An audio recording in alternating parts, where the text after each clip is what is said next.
magsugod ta sa ato ang panibahon kang gabi. Mayong gabi sa tanan. Kumusta man? Kumusta man ang tanan? Wala ulan. Thank you. Thank the Lord. So let me read to you Psalms 117. Praise the Lord, all you nations. Extol Him, all you peoples. For great is His love toward us, and the faithfulness of the Lord endures forever. Praise the Lord. Let us all stand as we open our service with a prayer. Let us pray. Dear Heavenly Father, thank you, Lord, for bringing us here tonight, Lord. We are gathered here tonight to lift up your name and to declare na ikaw lang yun ang naa sa among lives karon, Lord. We come with grateful hearts, Lord, and how you have seen us throughout the week, Lord, how you have provided for us, kung sa nimo pag-guide sa amoa, pag-protect sa amoa. And Lord, as we come to you tonight in worship, may this time of worship, Lord, draw us closer to you, Lord, and strengthen our faith sa imuha, Lord. And so be glorified in our praise tonight, Lord, and minister to every heart na atin Lord. In Jesus' name, amen. So, let us remain standing as we come into worship tonight. Let us be reminded of the truth na no matter what na unsang ma-experience natin ng mga kalisod, mga bagyo sa atong kinabuhi, our God never changes. His word is sure and His promises will forever stand. So let us declare together that our hope is built on nothing but on Jesus. Ato ang kusog, our firm foundation. So let us sing this song.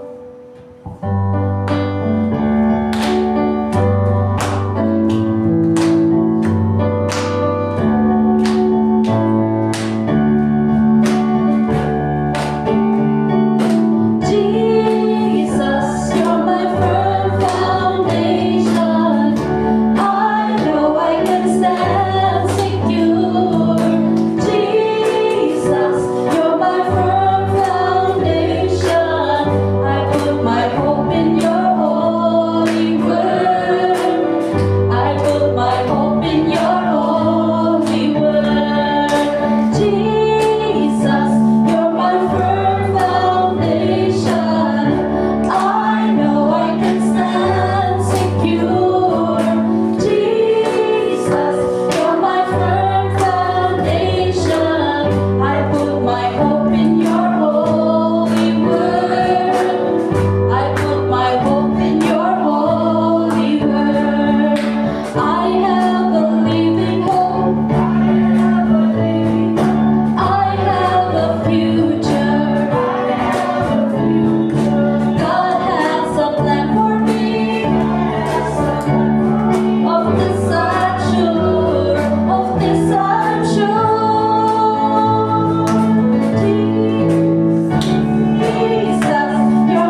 salvation is in our Christ. He has given us this stability. He also has given us victory. He is mighty to save, full of mercy and compassion. And He invites you right now to sing, to worship His name. And so let us lift our voices in faith and declare that our God alone can move the mountains and bring hope to the hopeless.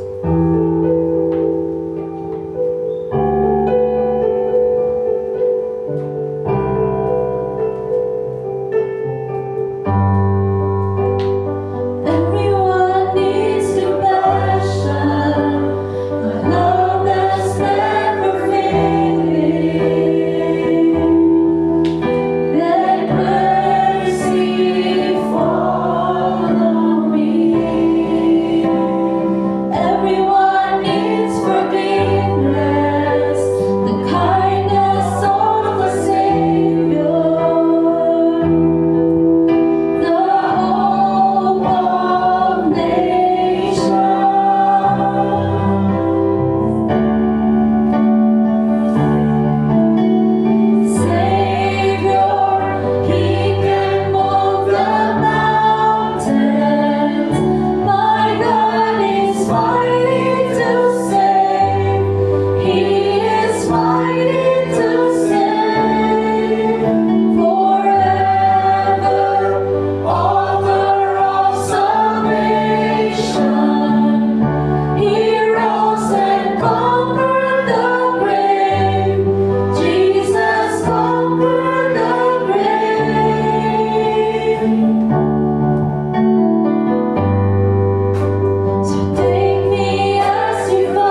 so, dear brothers and sisters, we can boldly enter heaven's most holy place because of the blood of Jesus. By his death, Jesus opened a new and life-giving way through the curtain in the most holy place. And since we have a great high priest who rules over God's house, let us go right into the presence of God with sincere hearts, fully trusting him. For our guilty consciences have been sprinkled with Christ's blood to make us clean, and our bodies have been washed with pure water.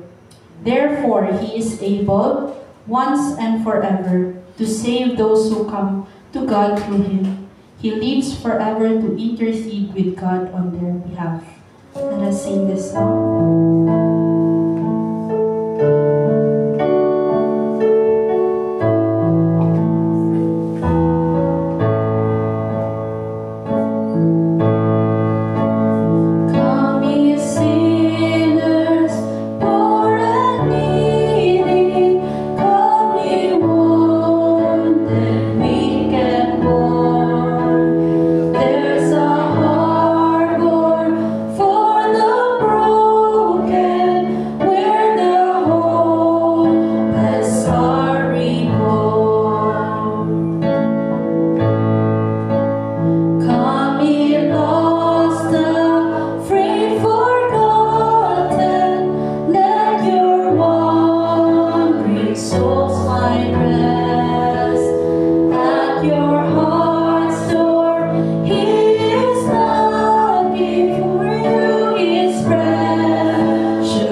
being our firm foundation, Lord, our mighty Savior, and the one who is able to do more than what we can imagine, Lord.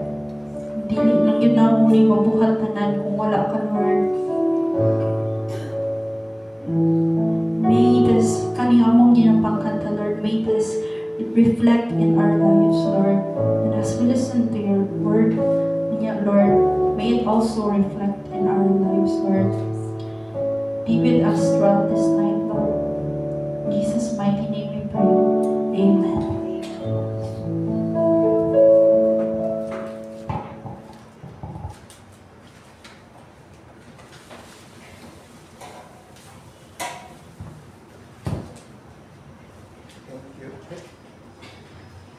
Thank you. Thank you. May gabi sa itong tanan. May gabi.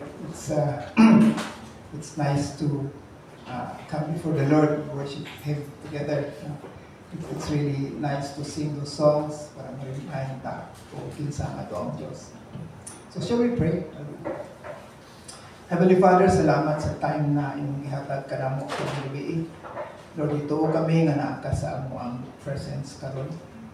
Lord, bitana mo ang imong Holy Spirit, Lord, na speak sa amo kanan, na ang imong kaugalingon pulong mo imong speak sa amo ang sagot niyo o makailagid mi kung kinsa ka gyud na among Diyos. Lord, we commit the rest of the time into your hands. In Jesus' name we pray. Amen. Okay. Start ko istorya. Istorya lang niya. Okay. Natoy upat ka tao, sakay sila gamay nga aeroplano. Siguro nakadungog na buo man. Sakay sila gamay nga aeroplano. So sa tuma-tuma sa ilang biyahe, ningon ng pilot na nagubana ang atong makina, mag-crash na kita. So katong upat ka pasahero, nag-discuss na sila kung sa ilang buhaton, aron maluwas sila. Now, ang dili maayong balita na nakuha nila sa piloto, kaya di mo ng piloto, upat mo diya, pero tulo naman niya itong parachute. Tulo ka buhok, upat man mo. So, sige silang discuss, sao na. So, niingon tong permerong pasahero.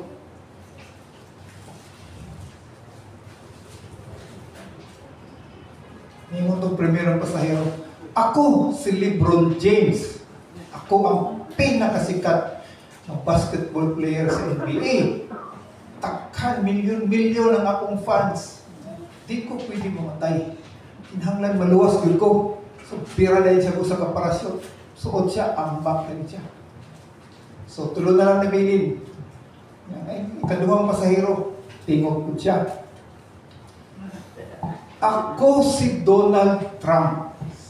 Ako ang presidente sa Amerika. Ako ang pinakakuyaw, ako ang pinaka-bright, ako ang pinaka-smart na presidente sa Amerika. Sa tibuok history sa Amerika, ang kalibutan nagasalig na ko. Di ko pwede mamatay. Pira din siya, suot din siya, ang bakit siya. So, duha na lang nabilin. Usa na lang kaparasyon, di ba? So, ang duha, ang usa si Pope Leo. Ang usa, bata na 10 anyos. So, naingon to si Pope Leo sa bata, Dong, igulang naman ko. Pila na lang ko katuig sa kalibutan. So, isakripisyo na ako akong kinabuhi. Kaning last na parasyon, ako ninihatag mo. Kaya ikaw bata pa ka. Daghan pa ka magihan. Ako wala na. Hapit na ko. So, imuhan na lang. So, naingon tong bata, okay lang, Father. Actually, duha pa man na itong parasyon pa. Ako man itong backpack ang gikuha ni Donald Trump. So, istorya lang pa ha. So, tonight, naman itong istorya is about sacrifice. Itong gaingon ni Pope Leo, sacrifice. Pero dili si Pope Leo ang pinakadako na nag-sacrifice. Ang pinakadako na sacrifice gihatag sa atong Ginoong Jesucristo.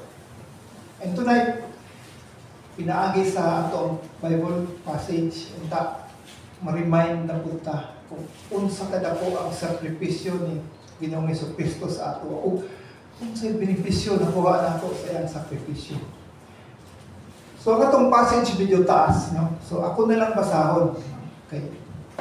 Huwag na ako i-type kay taas kayo. Basa na lang kung maminaw na lang ta. So, dugtong ni Hebrews 9, gikan sa 15, diretso-diretso abot sa Hebrews 10, abot sa 18. So, medyo taas ni siya. So, ako na lang basahon, maminaw na lang ta. Hebrews chapter 9, verse 15. For this reason, Christ is the mediator of a new covenant, that those who are called may receive the promised eternal inheritance, now that he has died as a ransom to set them free from the sins committed under the first covenant.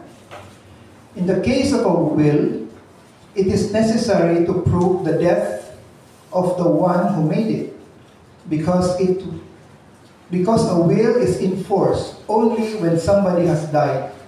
It never takes effect while the one who made it is living. This is why even the first covenant was not put into effect without blood. When Moses had proclaimed every commandment of the law to all the people, he took the blood of calves together with water, scarlet wool, and branches of hyssop, and sprinkled the scroll with all the people. He said, "This is the blood of the covenant which God has commanded you to keep." In the same way, he sprinkled with the blood both the tabernacle and everything used in its ceremonies. In fact, the law requires that nearly everything be cleansed with blood, and without the shedding of blood, there is no forgiveness. It was necessary then for the copies of the heavenly things to be purified with these sacrifices, but the heavenly things themselves with better sacrifices than these. For Christ did not enter a man-made sanctuary that was only a copy of the true one. He entered heaven itself, now to appear for us in God's presence. Nor did he ever enter heaven to offer himself again and again, the way the high priest enters the most holy place every year with blood that is not his own.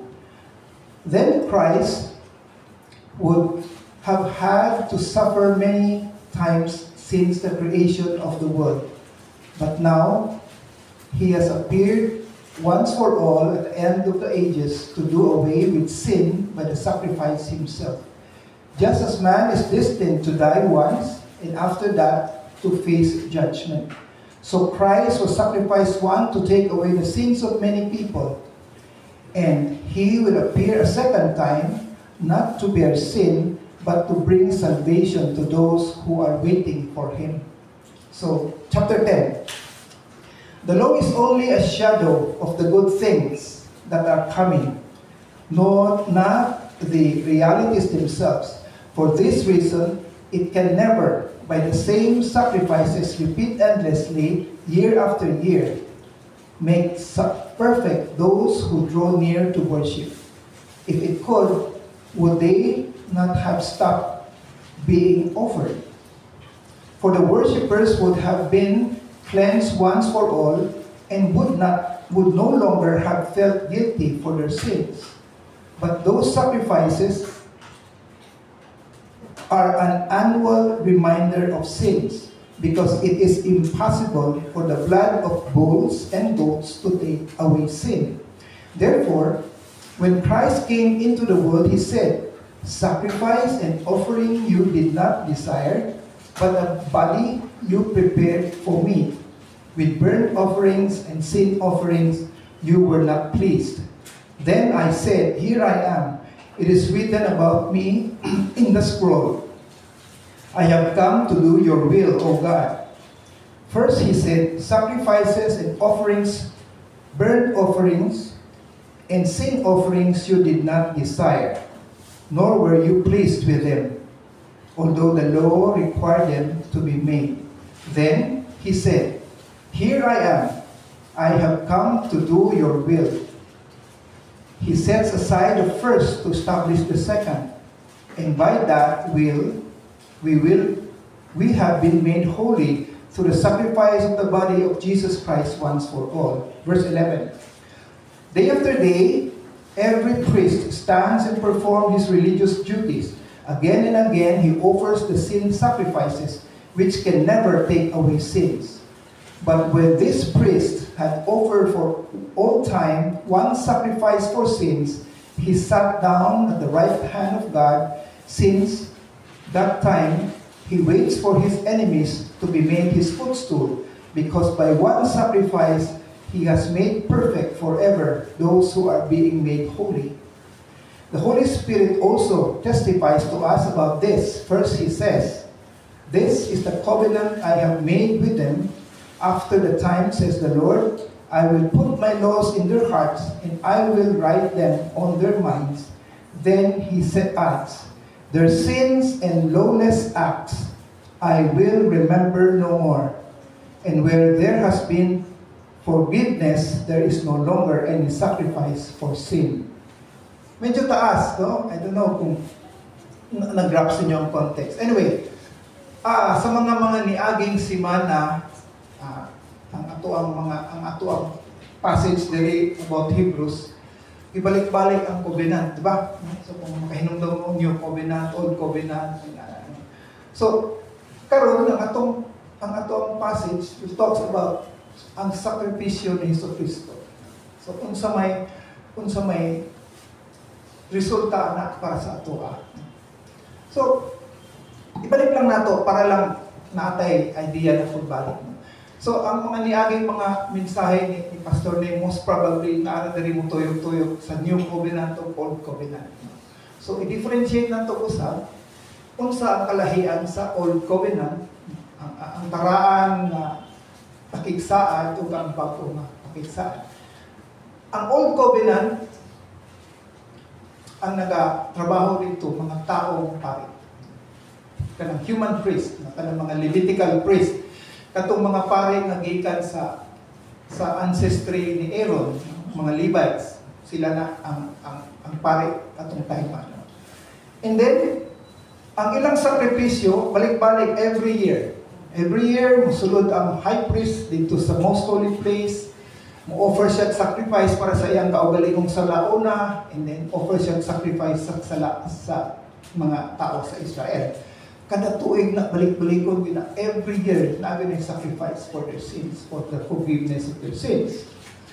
Apan ang ilang ginahimo nga sacrifice atong nabasa ganiha, it cannot completely take away their sins. Kung nabasa ninyo ang dugo sa kanding o ang dugo sa baka dili gyud makatanggal sa atong mga sala. The blood of goats and calves can never take away our sins. Mao ang Old Covenant. Mao mang naambi gihatag sa Dios kay Moses na dapat nilang himuon. So ilagay ang ginahimo. Now, ang New Covenant naman, unsa may kalahian? Ang New Covenant gitukod pinaagi sa sakripisyo sa atong Ginoong Hesukristo. Sa iyang kaugalingong dugo. Dili dugo sa mananap. Iyang dugo. Ang sakripisyo ni Jesucristo dili kada tuig. One time, big time. Kausara Diyo. Kausara Diyo. Atong pagpalansang niya sa cross. Kausara. Pero, kanto siya perfect yun siya na sacrifice. Dili na ginang-balik-balikon. One time na yun, perfect sacrifice. Ug muhatag na siya og complete forgiveness of sins. Ang katong old sacrifice, maski nagasakripisyo sila, cannot fully give forgiveness. Pero ang sakripisyo sa atong Ginoong Jesucristo, one time, muhatag siya ang kumpletong pagpasaylo sa atong mga sala. O muhatag po siya ang eternal redemption. Kanang pagtubos niya, o ang kanang pagluwas niya, walay kahumanan. So, mo nang dako kayong diferensya between the Old Covenant and the New Covenant. Now, karon atong istoryahan is the New Covenant. Kay sacrifice ni Jesucristo man. Okay, so ibalik lang nato. Mao ni ang question sa writer sa Hebrews. Ingon siya sa Hebrews 7:11. Siya, if, so lumutana siya, kung, if perfection could have been obtained through the Levitical priest, for on the basis of it the law was given to the people, why was there still a need for another priest to come? One in the order of Melchizedek, not in the order of Aaron. So namutana siya. Kung katong Old Covenant nga ang mga pari gikan sa Levitical priest, kung katong muhatag siya og perfect na forgiveness unta, nganong kinahanglan pa magitag usa pa gyud kalahi nga pari nga dili gikan sa ninuno ni Aaron, dili gikan sa Levites, kung dili order ni Melchizedek. Nagainom to pamukin sa to si Melchizedek, di ba nag-istorya ta diri kinsa siya?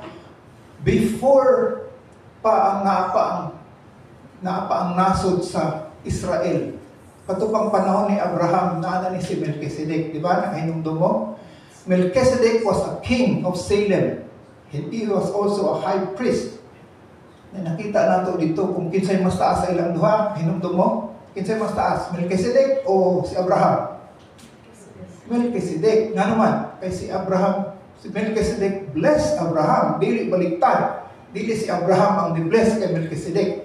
So, ang kaning bago nga pari, kinahanglan dito na siya, the order of Melchizedek, mas taas pa siya sa mga Levitical priest. Nga nung kinahanglan man, pasagot, ang katong Old Covenant, dili siya dahil maayo tayo, kay kinahanglan pa man usa ka lahi pari na pod, na muhimo na pod, ug lain na Covenant. Gi-answer niya sa chapter 7, verse 16, kung siya, one who has become a priest not on the basis of the regulation of ancestry. Ang katong priest nga mo anhi, dili ang iyang pagkapari dili basis ancestry, meaning gikan kay Aaron. Kung dili on the basis the power of an indestructible life. Meaning ang katong gahom atong bagong pari, makita nimo ang iyang kinabuhi ti gyud maguba. Indestructible life. Meaning, di ba? Di ba naingon ang Diyos? You are in the order of Melchizedek. You are a priest forever. Di ba naingon ang Diyos kay Jesus? You are the priest forever. So, ang iyang kinabuhi, why kahumanan? Pero ang mga Levitical priest, mamatay mo na tanan. No? So, kinahanglan yun kambihan tong Old Covenant to a New Covenant. So, iyang i-explain na rin nga nung New Covenant ang kinahanglan. Ningon siya, He, meaning the High Priest, Jesus Christ. He did not enter by means of the blood of goats and calves, but He entered the Most High Place once for all by His own blood. Nisulod siya sa Most High Place, dili pareha sa mga Levitical priests na kinahanglan nung gamit sila dugo sa mananap aron sila makasulod. Pero kaning bagong priest nato, nisulod siya sa more high place, ang iyang gigamit dugo, iyang kaugalingon na dugo. His own blood, having obtained eternal redemption. Because the blood of goats and bulls and ashes of a heifer sprinkled on those who are ceremonially unclean sanctify them so that they are outwardly clean. How much more then with the blood of Christ, who through the eternal Spirit offered Himself unblemished to God, cleanse our consciences and acts that leads to death, so that we may serve the living God. So iyang ipasabot diri, iyang i-compare na po ang katong mga Levitical priest o kaning priest na in the order of Melchizedek. So Jesus Christ, nisulod siya sa most high place, pinaagi sa iyang kaugalingon dugo. Naingon ang author diri, ang dugo daw sa mananap, gamiton, di ba, nung kabasa na ito, ganiha, diri, naingon si Moses na gamit sa dugo sa mananap, tapos sprinkle sa mga altar, sa mga tao. So, ginahimo na nila sa una, tinuod, sprinkle niya, it can offer, it can sanctify those who are ceremonially unclean. Pero, panggawas lang. Malimpyo sila, panggawas lang kung ang gigamit na dugo sa animals.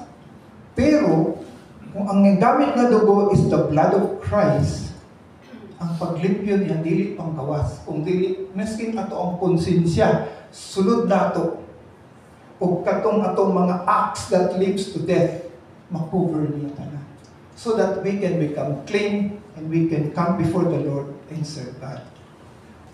So dako kayong kalahian sa Levitical nga pare ang ilang ginahimo nga sacrifice o ang gihimo ni Jesucristo nga sacrifice.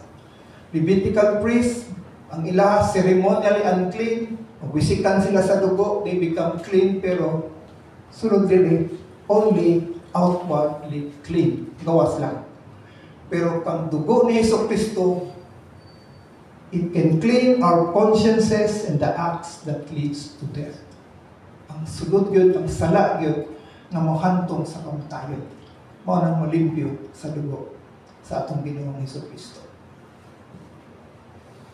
So because of that, ningon siya, kaning nakapula, for this reason, Christ is the mediator of a new covenant, that those who are called may receive the promised eternal inheritance, now that he has died as a ransom to set them free from sin committed under the first covenant.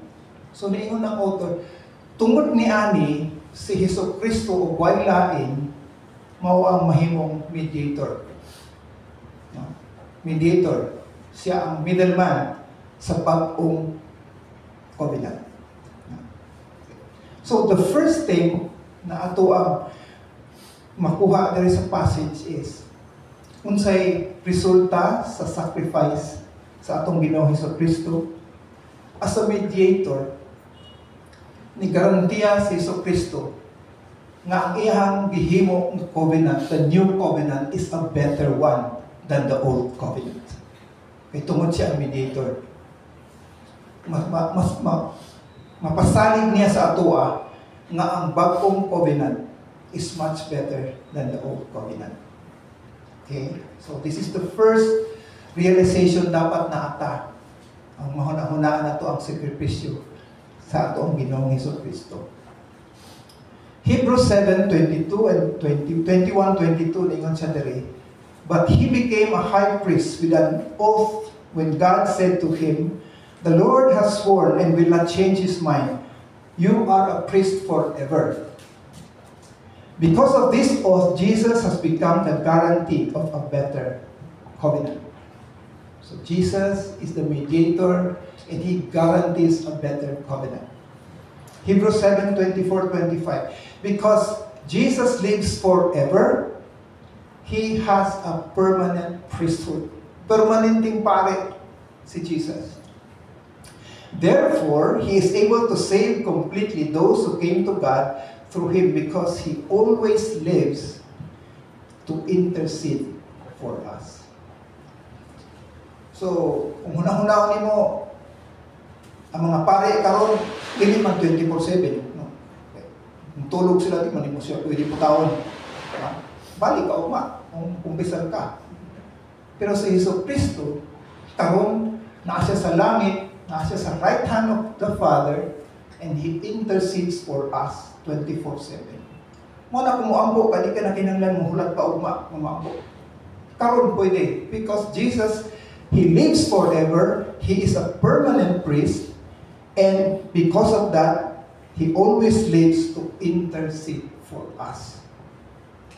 Let that sink in. Anytime pwede tayo maduol sa atong mediator. Anytime, because he is there interceding for us. Anytime. 24/7. Hebrews 10:3. But those sacrifices are an annual reminder of sins. Katong ginahimo sa Levitical priest, every year na sacrifice. So, kung himo siya sacrifice, kana mahinungduman na po nila ilang mga sala. It's a constant reminder of their sins. Because it is impossible for the blood of bulls and goats to take away sins. Imposible mong yun, makuha ang atong mga sala, pinaagi sa dugo sa mananap. So, na every year, reminded yun sila sa ilang mga sala. In contrast nato kay Jesus, Hebrews 9:28, so Christ was sacrificed once to take away the sins of many.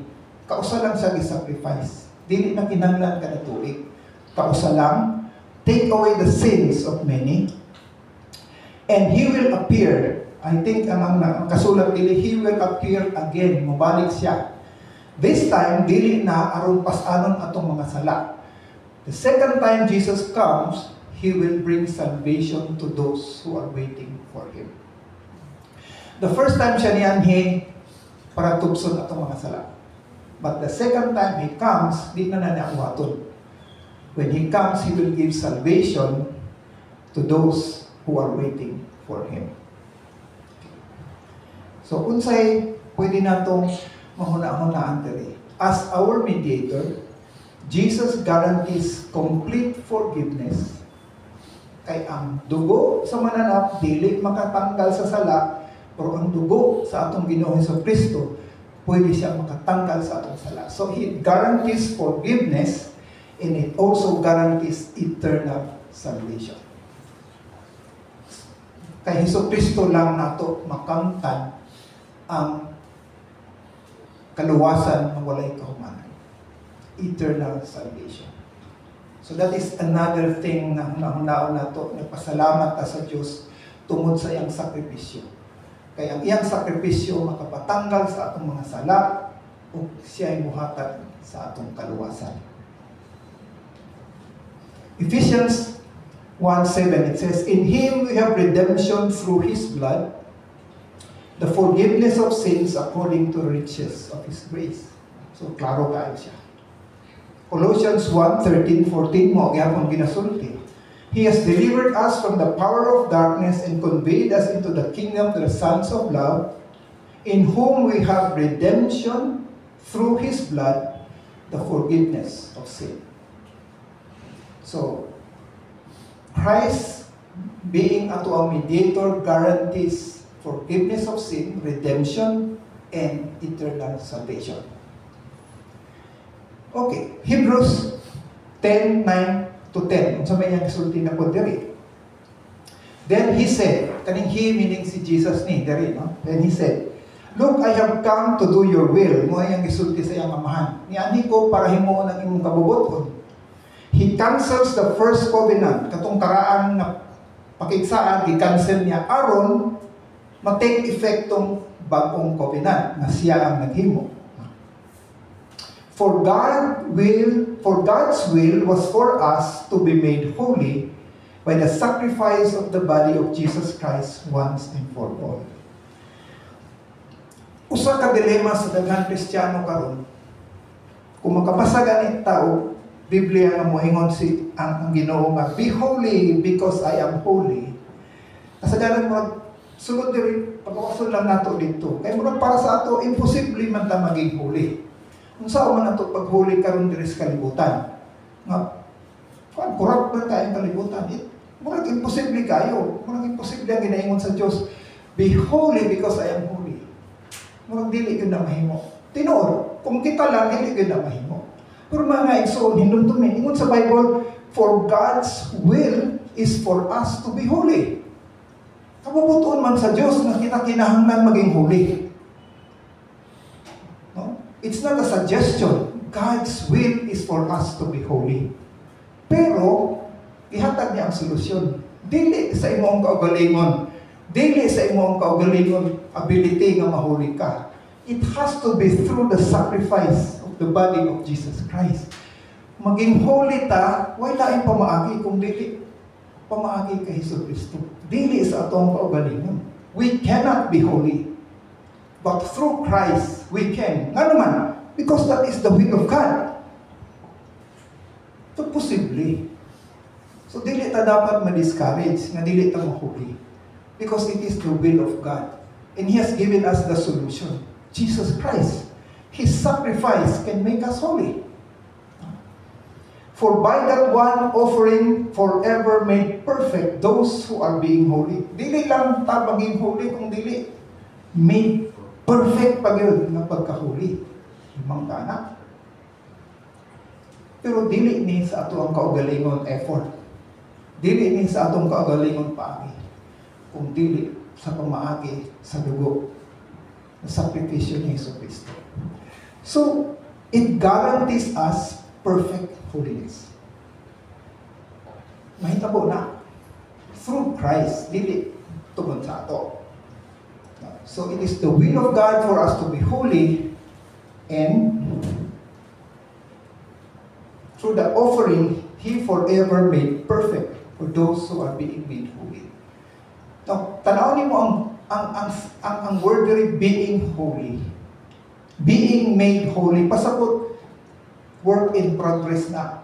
No? Dili ta maging holy, pag-ingon na to, I receive Jesus Christ, holy na ko, one time, dili. Being made holy. So, ginatrabaho na ang paging holy na to. Dili na sa ingon automatic maging holy na ta. Nanay mo gawas dili. Dili.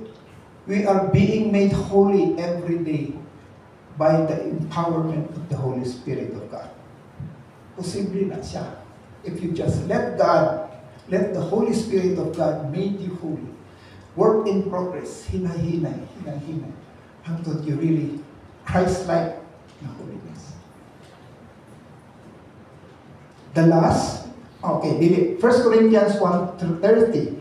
God has united you with Christ Jesus. For our benefit, God made Him to be wisdom itself. Christ made us right with God. He made us pure and holy, and He freed us from sin. So, kabubuton yun sa Diyos na kitang talang maging holy. Romans 6:22. But now you are free from the power of sin and have become slaves of God. Now you do those things that lead to holiness and result in eternal life. So through the sacrifice, sa pamaagi sa sakripisyo ni Jesu Kristo, kita pwede ta maging balaan. Perfecto pag yun ng pagkabalaan. Dili sa atong pamaagi, dili sa atong abilidad, dili sa atong willpower, kung dili sa power na gikan sa Diyos. Pinaagi sa sakripisyo sa atong Ginoong Hesus Kristo. Okay, conversation na po niyo. So the Holy Spirit also testifies to us about this. First, He says, this is the covenant, morning bagong covenant, that I will make with them after that time, says the Lord. I will put my laws into their hearts, and I will write them into their minds. Then He adds, their sins and lawless acts I will remember no more. And where these have been forgiven, there is no longer any sacrifice for sins. Medyo, balik-balik ko ni bugat. Bugat. Why? Medyo di ko kuan diri sa ubos, no? Their sins and lawless acts I will remember no more. Where there has been forgiven, there is no longer any sacrifice for sin. So kung i-summarize mo, ingon ang Diyos, forgive and forget. Diba? No? I will remember no more. Forget. And if there has been forgiveness, then there's no need to sacrifice again. So forgive and forget. So, as our mediator, Jesus Christ guarantees that once our sins are forgiven, it has been forgotten. No? Kaya lang dili gyapon, mabugat lang gyapon. Kaya dili mo na ako ma-reconcile kaning usa ka Bible verse ngani wala pa. Isaiah 43 ingon diri, ang Ginoo ni ingon, I alone will blot out your sins. For my own sake, I will never think of them again. So, kalimutan din niya.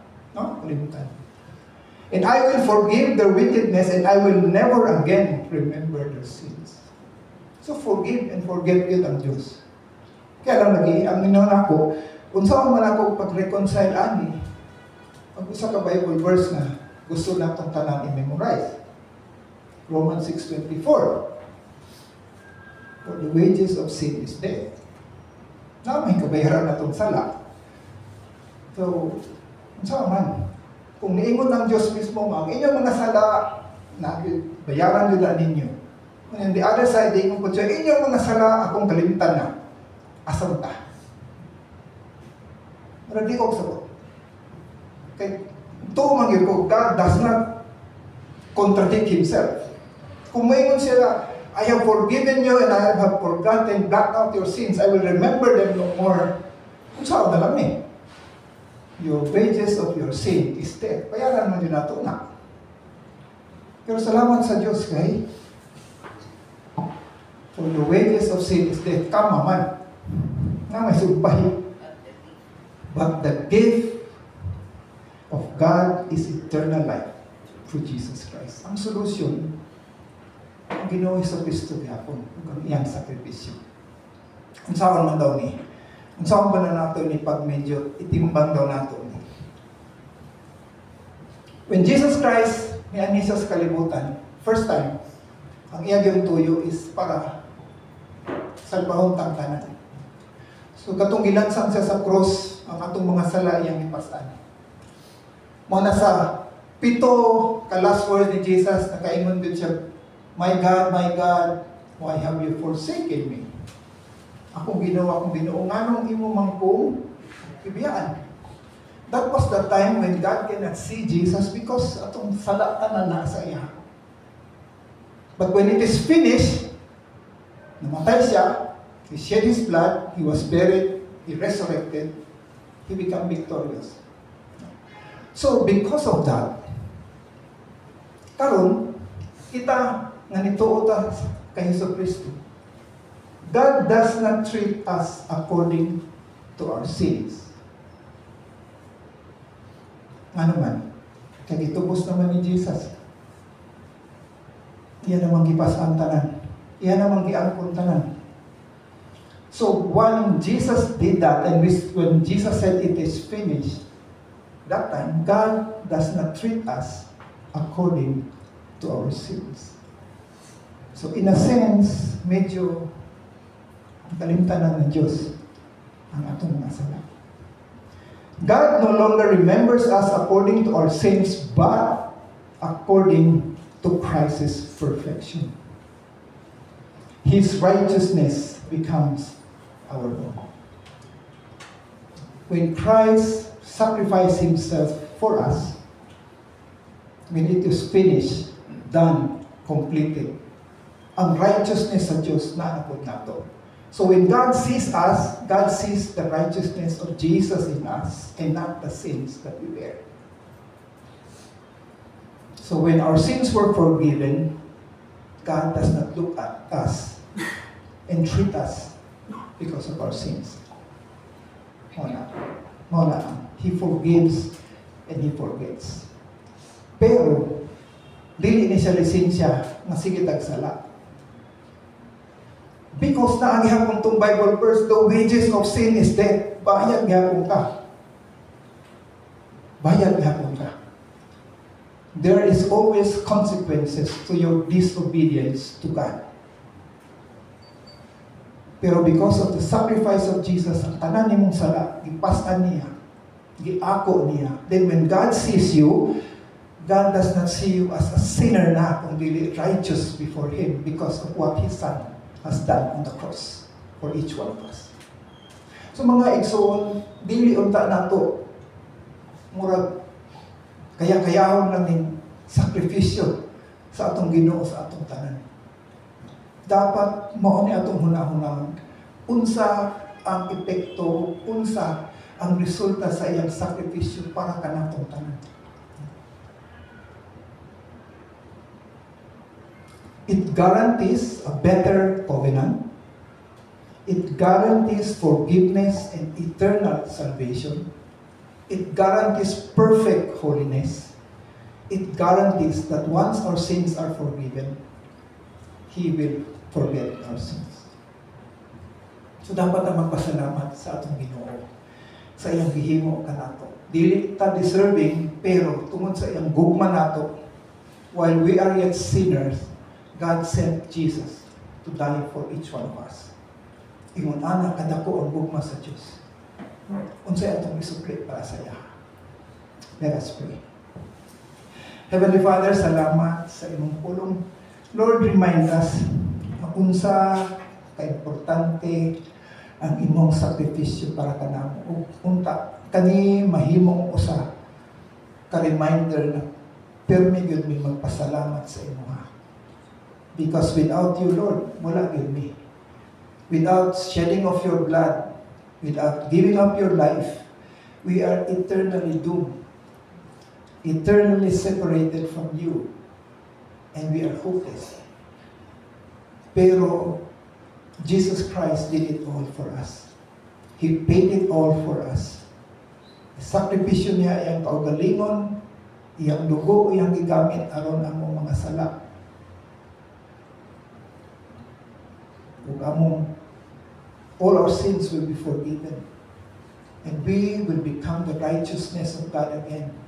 So that God, when God sees us, God sees the righteousness of Christ in us and not the filthiness of our sins. Thank you, Lord Jesus, for giving your life for us. This we pray in your holy and mighty name. Amen. Thank you.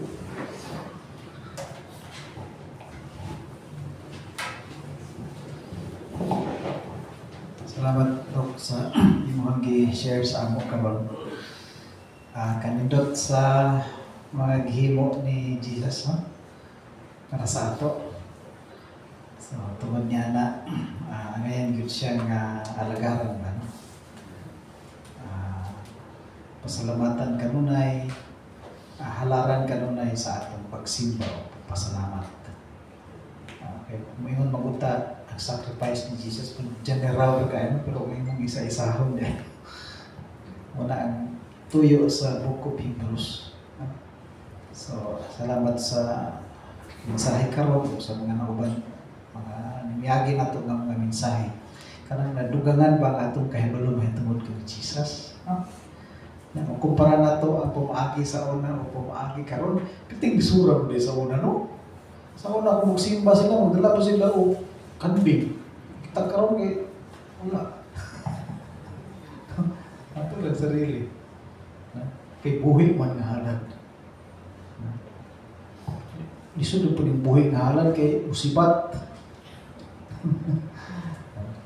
Salamat sa Ginoo, no?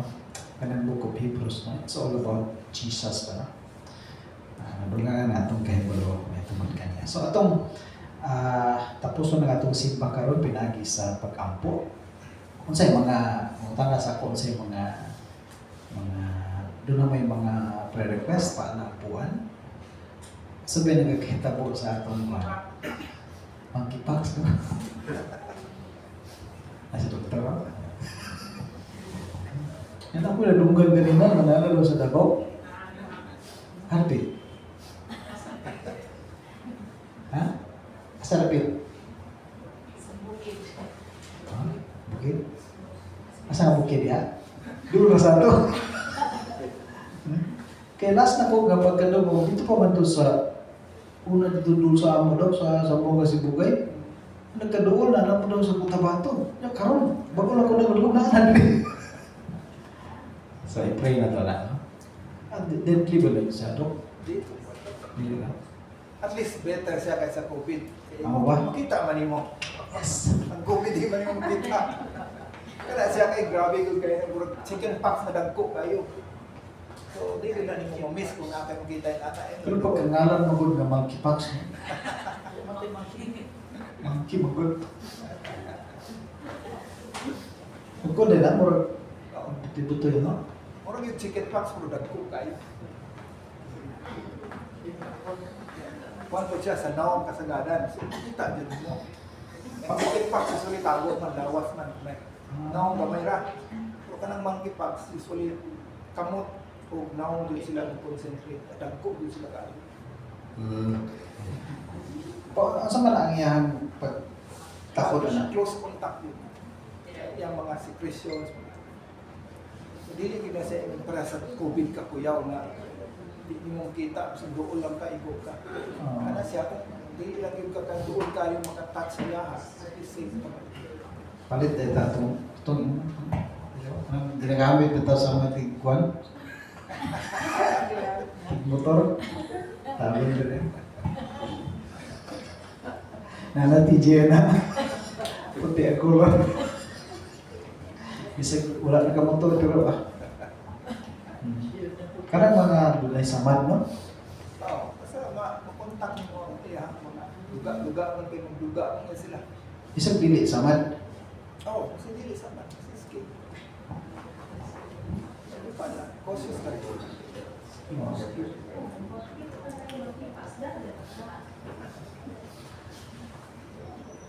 Sige, salamat nga na nga. Sa paan na ito po. Karang naamay mga kuwan, request, karang or nailan ba ka ninyo, mga pamilya na masakit, isog ng kahintan. O ang mga magbiyahe, si Jenny ay ka mag ato siya sa Nueva Ecija. Nueva Ecija, may dito kay wala mag-itax. Nabikay siya.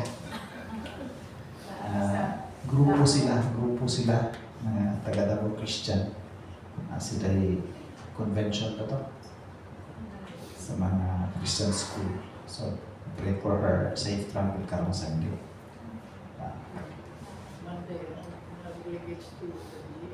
Na po General Assembly sa Kamakop sa Palawan. Diyan ito po yan sa Palawan, diyan na dito. Sa Kulipan. Mana po leprosy.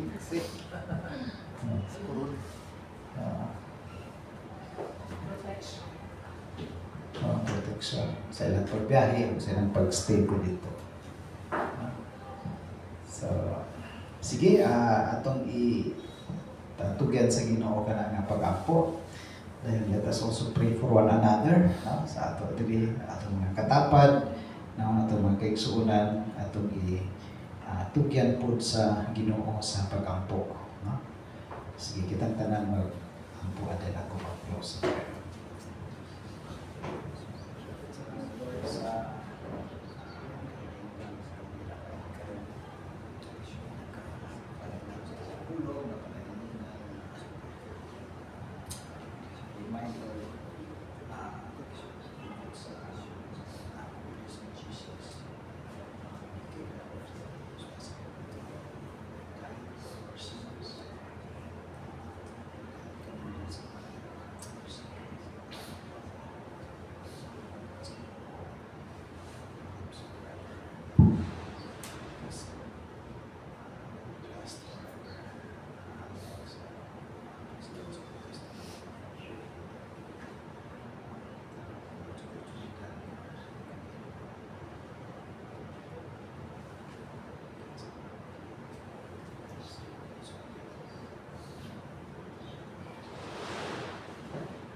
Itong tatanan para sa atong closing prayer. Salamat Ginoo sa makausapa sa pagtugot nimo kanamo nga makaanhili karon aron kaapil ni ining among corporate worship. Salamat Lord sa presensya sa matag usa niya karon ug labo sa tanan nagpasalamat kami sa imong presensya Ginoo nga niya sa among taliwala karon. Kay nagsaad gyud ka sa imong pulong nga kung bisan dunay duha o tulo nga nagakatigom, na-promise ka Lord na naa ka sa ilahang taliwala. So Lord, we believe that you are in our midst tonight. Na sa among pagsimba Ginoo, wala lang namo nabati ang presensya sa matag usa kundi dili labo sa tanan nabati namo ang imong presensya Ginoo. Imuha kami gi-bless Lord, pinagi sa imong pulong, sa mensahe, na tungod pinagi sa imong mensahe, mas na-appreciate pagid namo o maayo Ginoo ang na-accomplish ni Ginoong Jesucristo sa diha nga nagsakripisyo siya, nagpakamatay sa Ginoo sa among mga sala. Lord, tabangi kami, tudloy kami nga amo gyud nga alagaran si Jesus Christ. Ang among pagtuo pagsalig kanya Ginoo nga amo gyud nga padayunon kana Ginoo. Padayon kami og tuo ug salig kaniya Ginoo. Ug kanunay namo mahinumduman ang iyahan gibuhat Ginoo. alam ka na mo. Salamat po Ginoo kay pinaagi kang Kristo, makaduol kami sa imong presensya. Salamat niya na Ginoo. Jesus lives forever. He is our high priest. Ug Lord, andam ikaw maminaw ka na mo Ginoo. Lord, kang gabi gani among gitugyan sa makausapa sa pag-ampo kining sitwasyon karon sa Mindanao nga naay mga balita, mga panghitabo Ginoo parehas nining madunggan namo ang monkeypox Lord nga kaabot na kuno dinhi sa Davao nga di namo malikayan Lord nga malisam mahadlok ni tungod kay di man kay miswito ini nga sakit Ginoo. Pero Lord, ikaw magapakalma sa among pagbati, ikaw magalig-on sa among pagtuo Ginoo o amo lang isalig kining tanan diha kanimo Ginoo. Among isalig pud Lord ang among national government, local government, delegate sa Department of Health nga mo'y responsible nga mo lihok nga mo atiman nini, guide them Lord, help them Lord. Tabangi sila nga mabuhat nila ang ilahang mga trabaho Ginoo. Nag-ampo mi Lord nga imuhang hunungon ang pag-spread niini nga sakit Ginoo in Jesus name. Lord, nag-ampo mi kay di na mo makontrol ang mga panghitabo Lord. Pares ni Lord. Ay mga butang nga helpless kami Ginoo. Limited Ginoo ang tao. Bisan unsa ka maayo ang tao, but Lord, we are so limited in terms of our strength and our capability. Pero salamat Lord kay naa ka nga among dalampanan, nga among masaligan Ginoo. Labi ni gyud niini nga sitwasyon. And other prayer concerns Lord that na-mention karong gabi, safe travel sa Matag-Usa. Pray for Jenny Lord and company sa Davao Christian. Sila ang pag-ato dito sa Nueva Ecija. May your traveling mercies be upon them. O successful Lord, accomplish nila ang ilang pag-ato dito sa mga mag-appeal Ginoo sa conference. We also commit to you Lord ang mga pastors sa Alliance, mag-ato dito sa Palawan next week. Pray Lord for your safe travel para sa ilaha. Provision sa mga pastors, sa mga leaders na mag-ato dito, safety sa ilang pagbiyahe o sa ilang pag-stay dito Ginoo. Salamat Lord kay amo ning tugyan sa imo sa pag-ampo. And other prayer concerns O Lord na naasa mo muna huna karon, mga kaila bakha mo Lord, bisan sa among kaugalingon Lord, among itugyan kanimo sa pag-ampo. Salamat Lord sa pribilehiyo sa pag-ampo Ginoo nga kami makapaduol kanimo. Ikaw ang among langitnon nga Amahan. We can call you as our Heavenly Father tungod kay una Lord, imo kaming mga katawan Lord, imo kaming mga kaanakan Lord. Not only by virtue of creation, but Lord, above all by virtue of redemption. Pinaagi kang Ginoong Jesucristo, ang pagtuo kang Ginoong Jesucristo. Lord, imo kaming gihimo ngayon mong mga kaanakan. Tungod niya na, we can call you as our Abba Father, our Father in heaven. So Lord, salamat sa makausapa sa imong pag-bless ka na mo karong gabi. Salamat Ginoo, among gisalig, gitugyan kanimo ang among pagtapos karon, ang among pagpamauli, ang imong gugma, imong kaluoy, imong presensya, imong provision, mo'y among makauban Ginoo. Gani dili lang karon adlaw, dili lang karong gabi, kundi dili hangtod sa kahapon. Pinaagi kang Ginoong Jesucristo. Wala lain Ginoo kung dili pinaagi kang Ginoong Jesucristo. And now may the love of God the Father, the grace to our Lord Jesus, and the presence, the empowerment of the Holy Spirit be with you all, now and forevermore. Amen.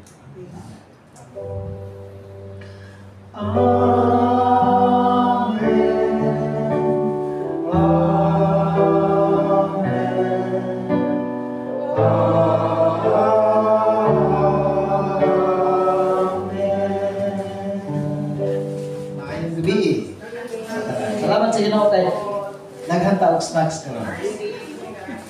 Salamat sa ilang ana. Si RC po, dito sa Manila. O, si Sir Agong kay nakausap na. Pwede na biscuit.